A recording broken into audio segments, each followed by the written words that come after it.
행복한 예배입니다. 할렐루야.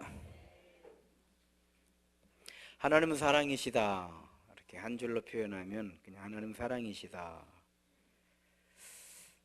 사랑이라고 하는 그 속성은요, 자기를 위하는 것이 아니라 내가 사랑하는 그 대상을 위한 것이 사랑이죠.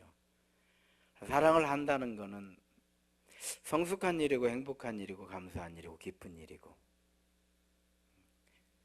사랑을 받는다는 것은 역시 마찬가지죠. 행복하고 감사하고 기쁜 일이죠. 중요한 건 사랑이라고 하는 건 나를 위한 게 아니에요.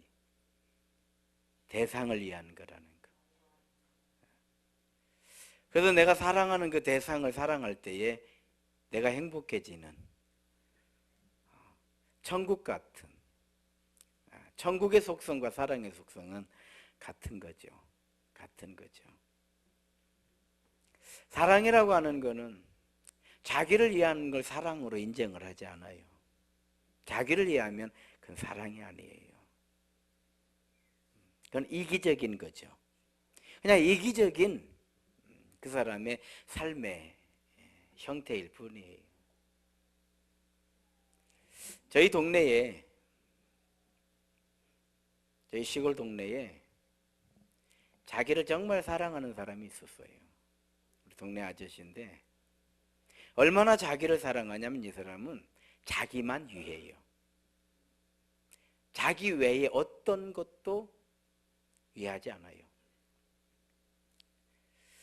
어느 정도냐면 밥상을 차려도 자기만 좋은 걸 먹어야 돼요. 옛날 이야기니까요. 좋은 것이 있다 그러면 자기만 먹어야 돼. 아내가 그걸 먹으려고 한다.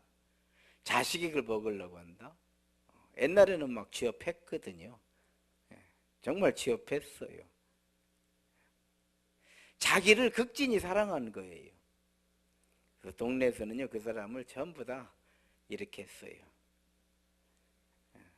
저건 인간도 아니다 그랬어요. 그러거나 말거나 이 사람은요, 자기를 극진히 사랑했어요. 그래서 자기를 사랑하는 건 사랑으로 인정하지 않아요. 하나님은 사랑이시다. 바울 사도는요, 하나님의 사랑을 고린도전서 13장에서 이렇게 표현했어요. 사랑은 오래 참고 온유하고 시기하지 않고 자기의 유익을 구하지 아니하고 진리와 함께 기뻐하는 것. 이걸 사랑이다 그랬어요. 그런데 여러분, 내가 사랑하고 있다면 이 사랑이 정말 올바른 사랑인가를 고린도전서 13장에 딱 대보면 알아요. 우리가 거울을 보면 내가 보이듯이 고린도전서 13장에 딱 대보면 내가 지금 이거 하고 있는 이곳이 사랑인지 올바른 사랑인지 빗나간 사랑인지 알게 되는 거예요. 그런데 이 고린도전서 13장은 동시에 우리로 하여금 그런 사랑의 사람이 되라는 말씀이에요. 그럼 왜 우리는 이런 사랑의 사람이 되어야 되는가? 하나님의 자녀들이기 때문인 줄로 믿습니다. 다시 말씀드리지만 사랑은 자기를 위한 게 아니에요.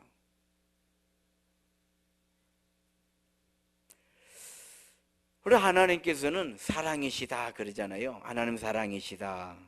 출애굽기 34장 6절에 보게 되면 하나님께서 모세에게 하나님에 대한 말씀을 다시 들려주시는 거예요. 여호와라 여호와라 이렇게 시작된 하나님의 말씀 가운데 하나님께서 나는 자비롭고 은혜롭고 노하기를 더디하고 인자와 진실이 많은 하나님, 그 은혜를 천대까지 베푸시고 심판하시는 하나님이다. 하나님께서 하나님 자신을 모세에게 이렇게 설명을 해주시는 거예요. 고린도전서 13장에 사랑은 오래 참고 온유하며 자랑하지 아니하며 시기하지 아니하고 자기의 유익을 구하지 아니하고 진리와 함께 기뻐하는 것.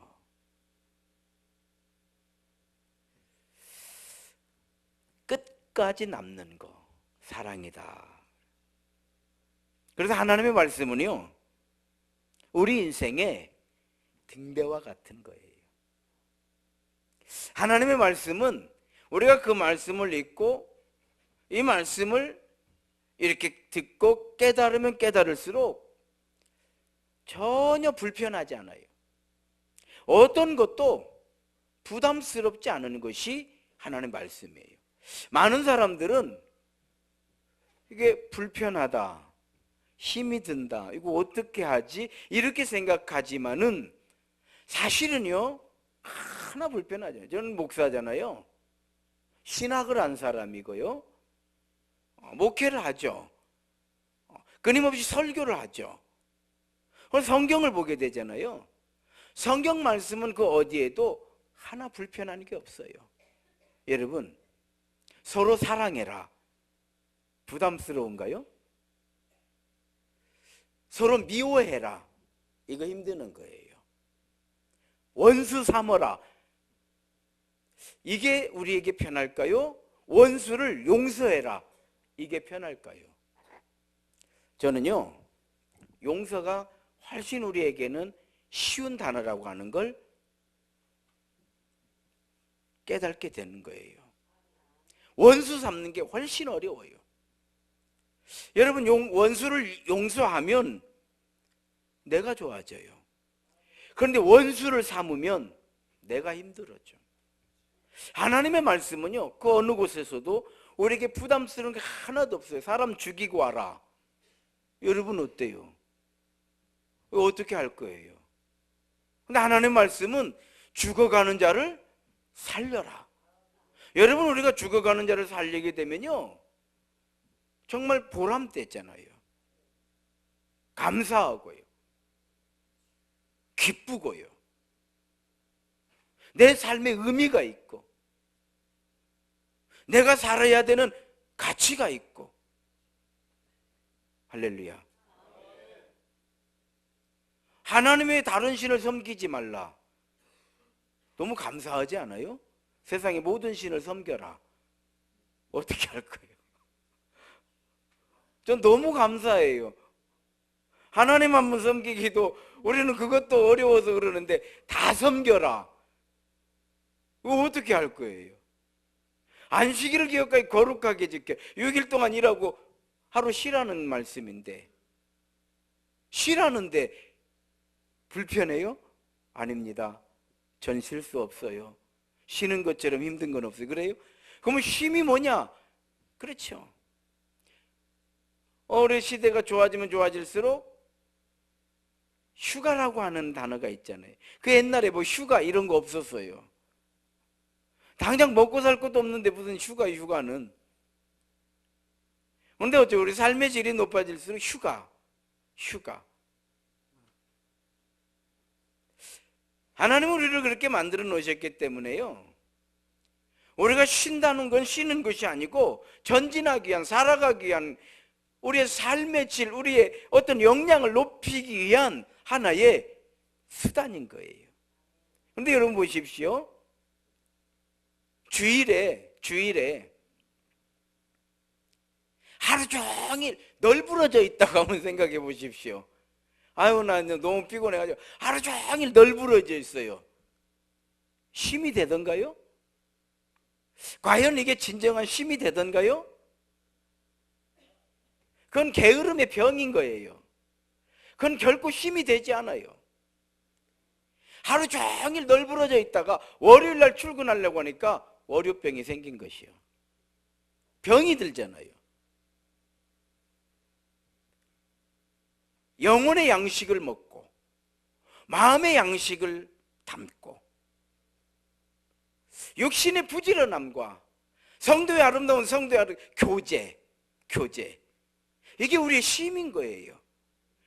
그래서 쉬는 날은 가족들과 함께 영화를 본다든지 피크닉을 간다든지 뭔가 함께 움직일 때 이게 쉼이 되는 것이지. 그래요, 안 그래요? 책을 읽는다든지. 이해가 되는가요? 하루 종일 드라마만 봤다. 이건 쉼이 안 되는 거예요. 밤새도록 게임을 했다. 이건 쉼이 안 되는 거예요. 그래서요, 밤새도록 게임을 하게 되면 한 주간을 날리는 거예요. 요즘 청소년들이 그래요. 한 주를 통째로 날리는 거예요. 그냥 이건 절대 날아가게 되어 있어요. 날아가게 돼요. 안 날아갈 수가 없어요. 하나님께서 우리에게 말씀해 주신 것은 결국 우리의 삶을 위한 것이고, 우리의 삶의 행복을 위한 것이고, 우리의 삶의 목적이 열매 맺게 하시기 위한 하나님의 방법인 거죠. 부모님들은 자녀들에게 성실해라, 거짓말하지 마라, 베풀어라, 더불어 살아야 된다라고 하는 걸 가르치죠. 그러기 위해서 배워야. 성실 속에 이제 모든 게 들어있잖아요. 성실한 사람 학교 생활도 성실하게 하지 않겠어요? 그렇게 되면 배움을 얻게 되는 거죠. 성실이라고 하는 것이 이런 걸 다 만들게 되는 거예요.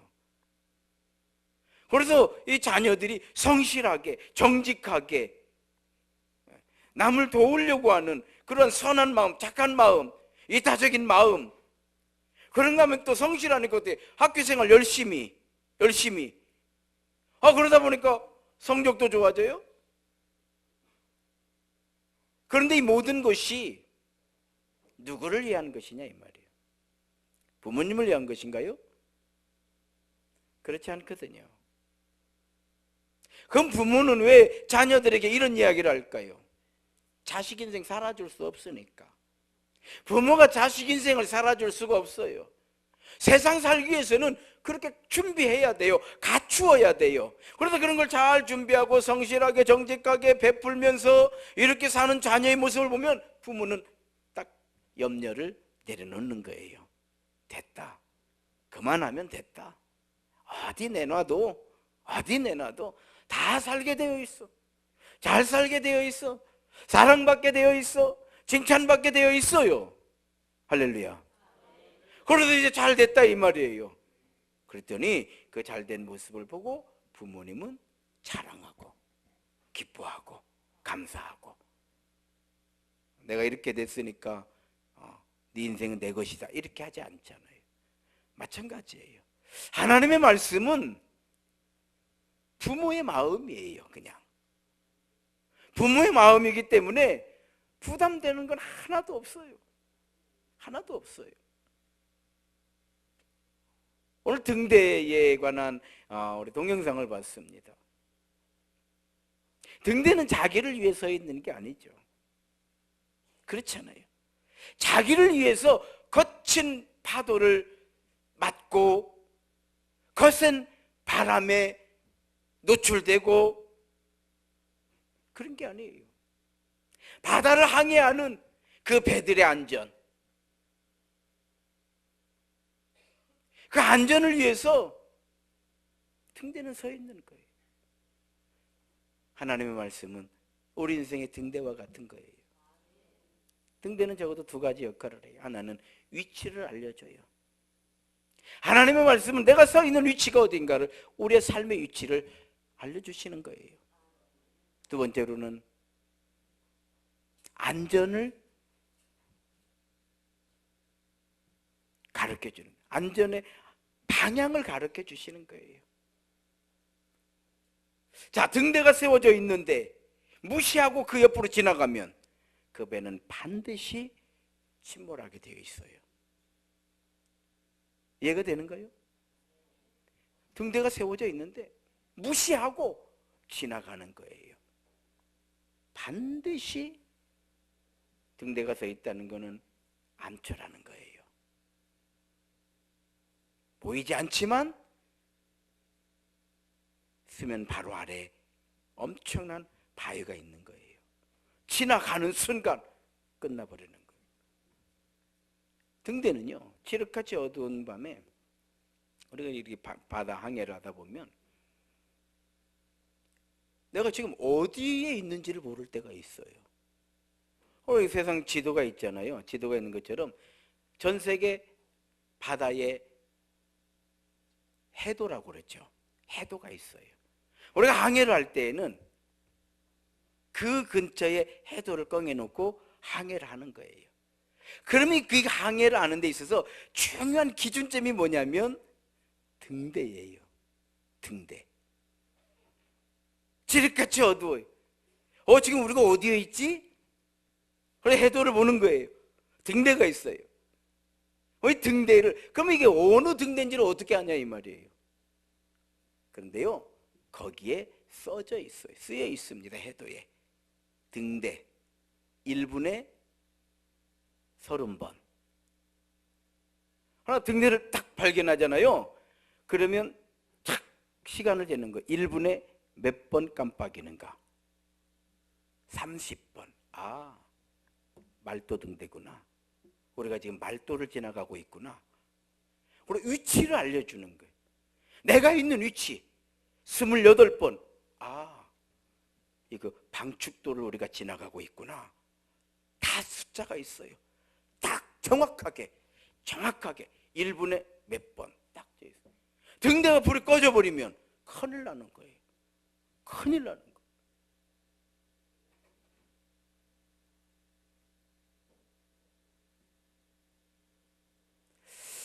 하나님은 사랑이시고 진리이시고 생명을 만드시고 생명을 주시는 분이에요. 그래서 하나님의 말씀은 우리 인생의 등대와 같은 거예요. 무시하고 지나가면 자초되는 거예요. 이걸 우리는 진리라고 하는 거예요. 설마 등대를 보면서도 에이 설마 저기 뭐 아무것도 안 보이는데 어쩌려고 지나가면 자초되는 거예요. 믿음이란 등대와 같은 거예요. 그래서 믿음의 성도들이 하나님의 영광을 드러내고 믿음의 성도들이 교회를 세우는 거예요. 사랑은 나를 위한 것이 아니라 그를 위한 것이니까. 사랑은 자기를 위한 게 아니에요. 그래서 잘못된 사랑은 자기 원하는 대로 하는 게 잘못된 사랑이에요. 이해가 되는가요?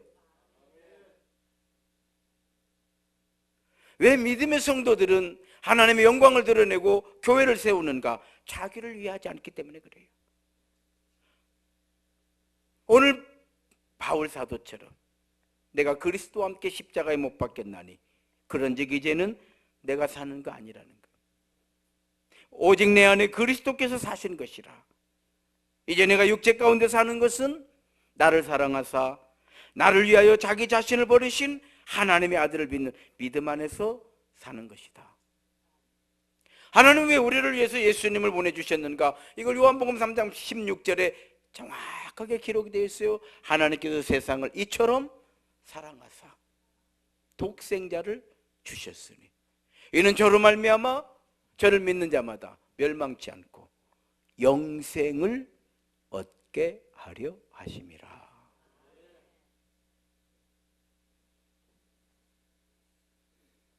우리가 주간보호를 이렇게 시작을 했잖아요.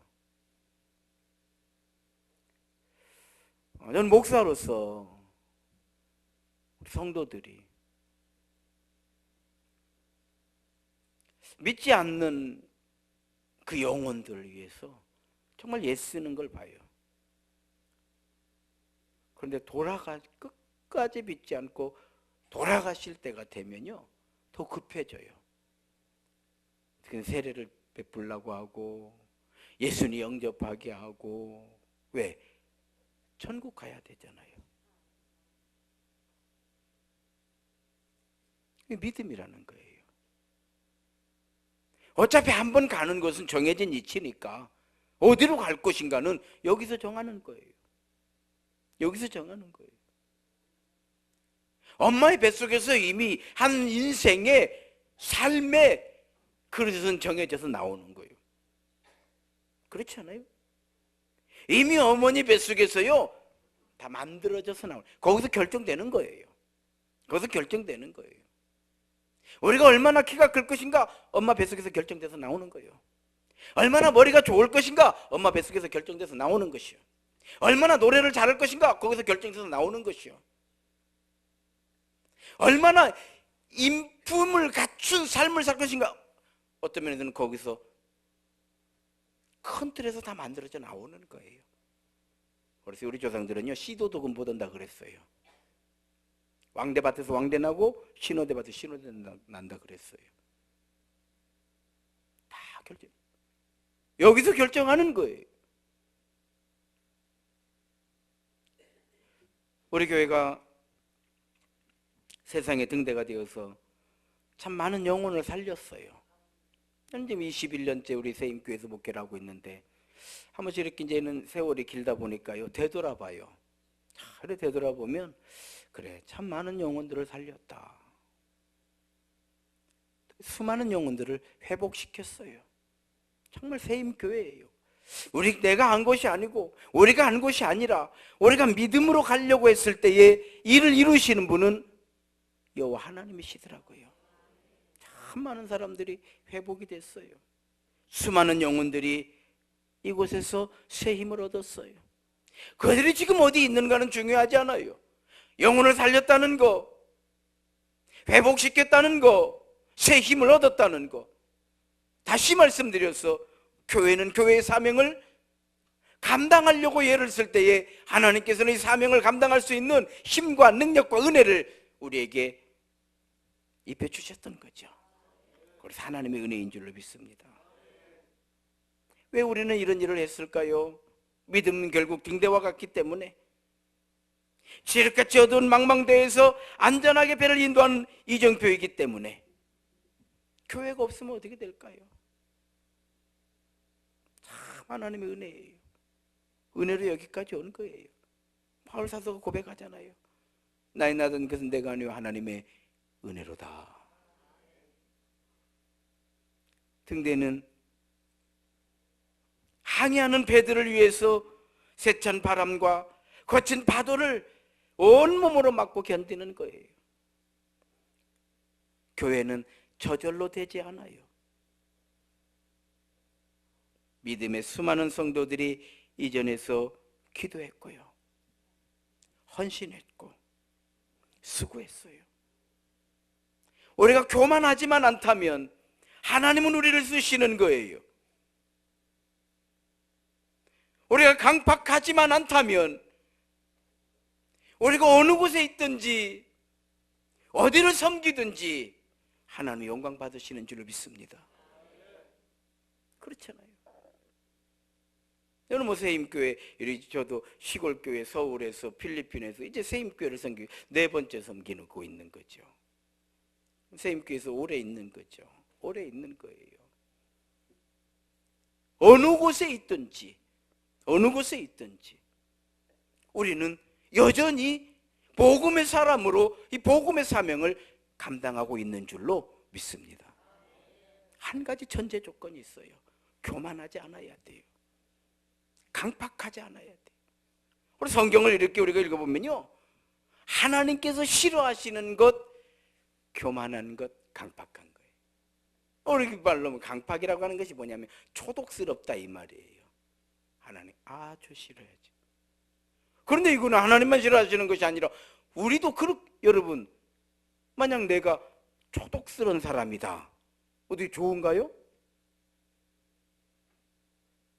아니죠. 아니죠. 여러분 인색한 인생이 되고 싶으신가요? 아니면 베푸는 인생이 되고 싶으신가요? 이왕이면 인색한 인생이 돼야 되겠죠. 인색하게 살아야지 잘 살지. 그리고 내가 힘들어서 하는 거 뭘 너무 위해서 뭐 들었어? 그래 안 그려? 내가 얼마나 애써가지고 내가 했는데 미쳤어? 이렇게 살아야 돼요? 이렇게 살으셔야 되냐고. 아니 난 진짜 그렇게 살고 싶은지 알고. 그렇지 않아요. 그렇지 않아요. 삶에 의미가 없는 거예요. 의미가 없는 거예요.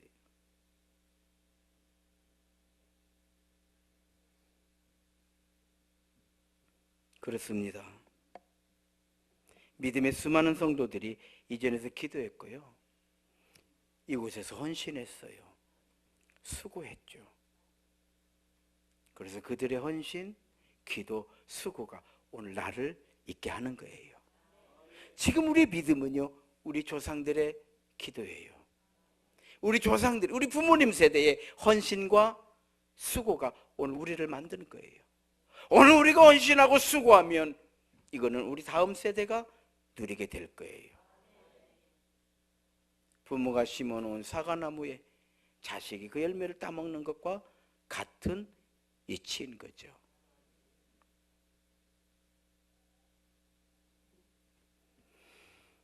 그러므로 우리의 믿음은 이기적이지 않고 이타적인 거예요. 믿음이 좋다, 어떻게 할 수 있습니까? 이타적이면 믿음 좋은 것이요. 성경 많이 아는 것이 믿음 좋은 거 아니에요. 성경을 많이 아는 지식인이요. 믿음이 좋다, 어떻게 아느냐? 이타적이면 그 믿음 좋은 것이요. 그래서 믿음이 좋다고 하는 것은 사랑으로 나타나고 헌신으로 나타나고 충성으로 그냥 나타나는 거예요. 그러므로 하나님은 사랑이라고 하는 것이고, 우리는 서로 사랑하고 사랑으로 섬길 때 사람들은 우리를 보고 예수님의 제자가 되었다.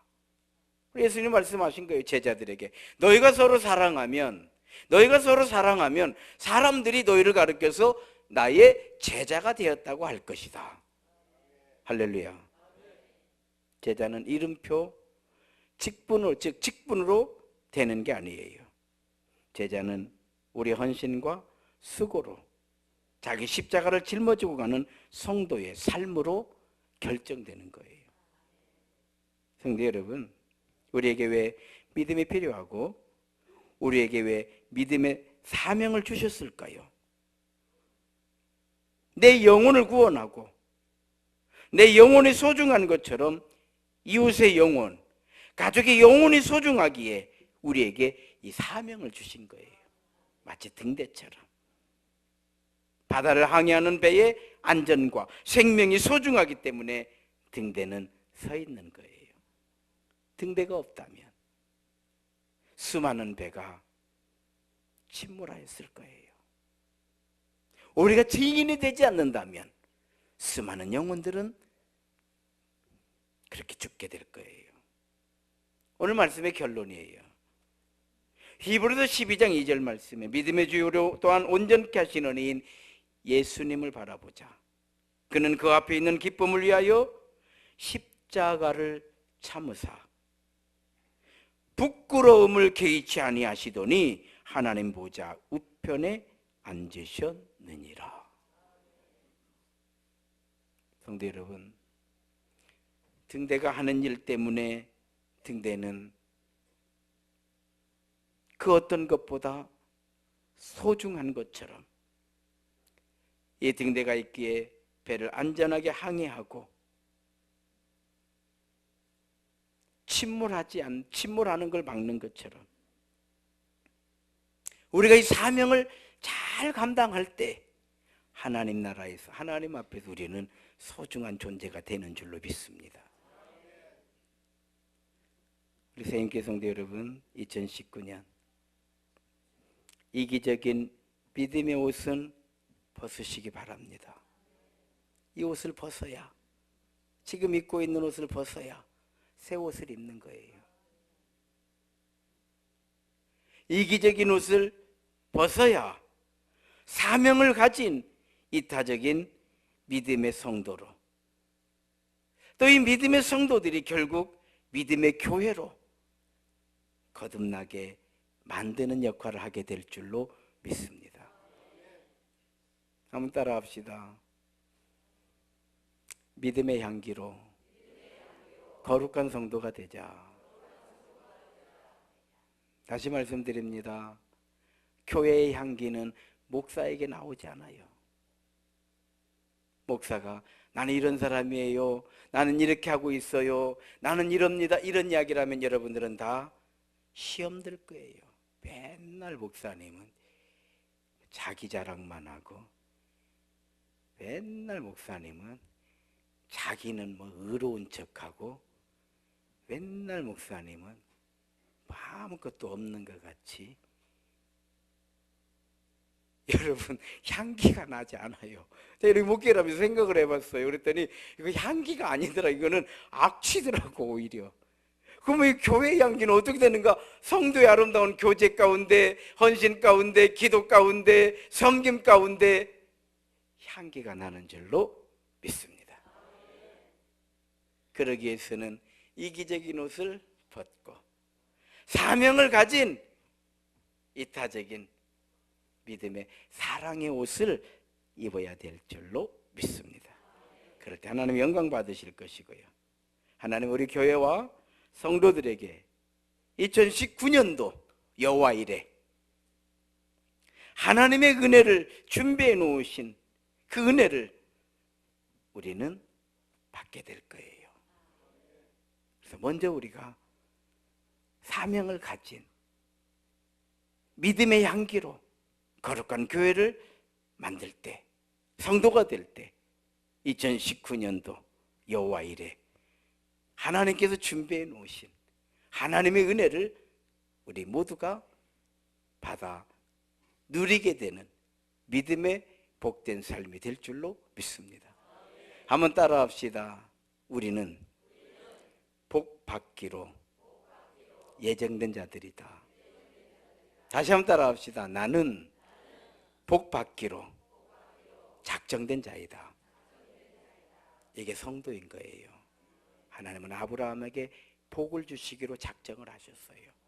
다만 아브라함이 여호와 이레 하나님의 은혜를 받기 위해서 25년간 훈련을 받았어요. 믿음으로 딱 세워졌을 때 하나님은 그에게 약속하신 모든 것을 허락해 주신 줄로 믿습니다. 우리 새임교회도 2019년 하나님께서 베풀어 주신 여호와 이레 그 은혜를 힘입어 사는 믿음의 복된 성도들 다 되시기를 주의 이름으로 축원합니다. 하나님 은혜 감사드립니다. 거룩하고 복된 주일 예배를 드리면서 하나님께서